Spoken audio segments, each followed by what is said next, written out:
저는 쇼펜하우어가 절망의 바닥을 친 철학자라고 생각합니다. 헤겔과 쇼펜하우어는 베를린 대학에서 같은 시기에 함께 강의하기도 한 동시대 사람으로 쇼펜하우어는 헤겔을 라이벌로 여겼는데 헤겔의 긍정적이고 낙관적인 철학을 허풍과 협잡으로 몰아붙일 정도로 비판했다고 합니다. 캐슬 오너 클라우드는 레미제라블 뮤지컬 레미제라블에서 코제트가 부른 노래죠. 저작권 문제 때문에 There is a castle on a cloud. I like to go there in my sleep. And any floors for me to sweep. Not in my castle on a cloud. 제가 직접 불러보았습니다.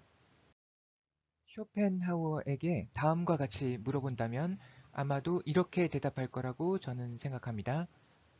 이 세상에 대한 쇼펜하우어의 통찰은 그것이 팩트이고 진실에 가깝기 때문에 아픈 것입니다. 의지와 표상으로서의 세계는 쇼펜하우어의 대표적인 저작인데 모든 사물의 본질은 의지이고 그것이 드러난 세계에서 우리가 인식하는 침상을 표상이라고 합니다. 표상은 우리의 몸도 포함하는 개념입니다.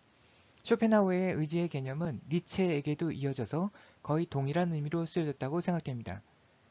헤겔의 절대 정신은 이성적이고 긍정적인 데 비해서 쇼펜하우어의 의지는 충동적이고 부정적인 것입니다.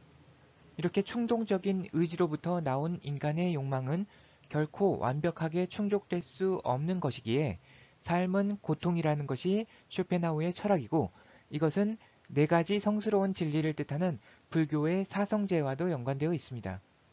고진멸도로 이루어진 사성제는 인생은 생로병사의 고통인데 그것은 집착에서 비롯되며 그것을 멸해서 해탈에 이르는 것이 고통에서 벗어나는 해결 방법이고 그 구체적인 실천 방법은 팔정도라는 것입니다.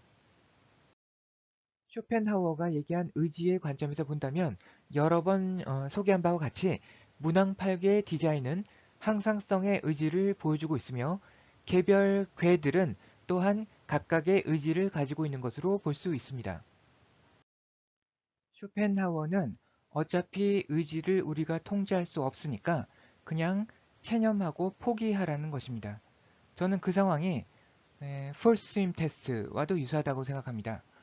생쥐를 처음 물에 빠뜨리면 수영도 하고 기어 나오려고 버둥거리다가 결국 안 되니까 포기하게 되고 그냥 물에 가만히 떠 있습니다. 물론 뭐 이 경우에는 물에 빠져 죽을 수도 있겠지만 쇼펜하우어의 철학은 그냥 빠져 죽으라는 것은 아니라고 생각합니다.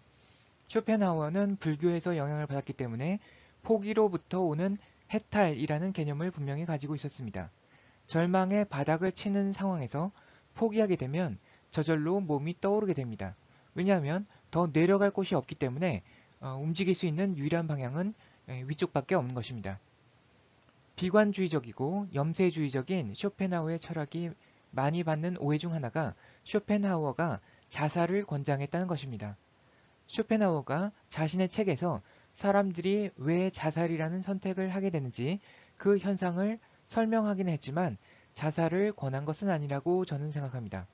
쇼펜하우어는 생명에 대해 집착하는 의지를 포기함으로써 고통으로부터 해방되는 해탈을 이루라고 한 것입니다. 예를 들어서 우리가 죽을 때까지 걱정이 없을 만큼의 재물을 모으려고 한다면 과연 얼마면 만족이 되겠습니까? 1억도 만족 못할 것이고 2억도 만족 못할 것이고 10억, 100억이 되어도 안심하기는 힘들 것입니다. 이것은 삶의 의지로부터 나온 것이기는 하지만 이러한 집착과 의지를 포기하지 않고서는 불교에서 얘기하는 무소유로부터 오는 마음의 평안을 얻기는 힘들 것입니다.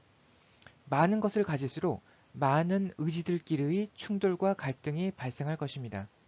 쇼펜하우어가 친구에게 아내와 아이가 없는 자신의 운명에 대해서 감사하고 있다는 편지를 보낸 것도 이러한 맥락에서 이해할 수 있을 것입니다.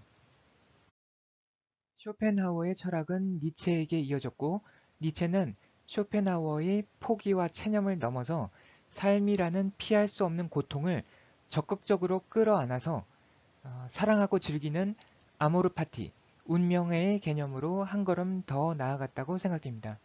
들어줘서 감사합니다.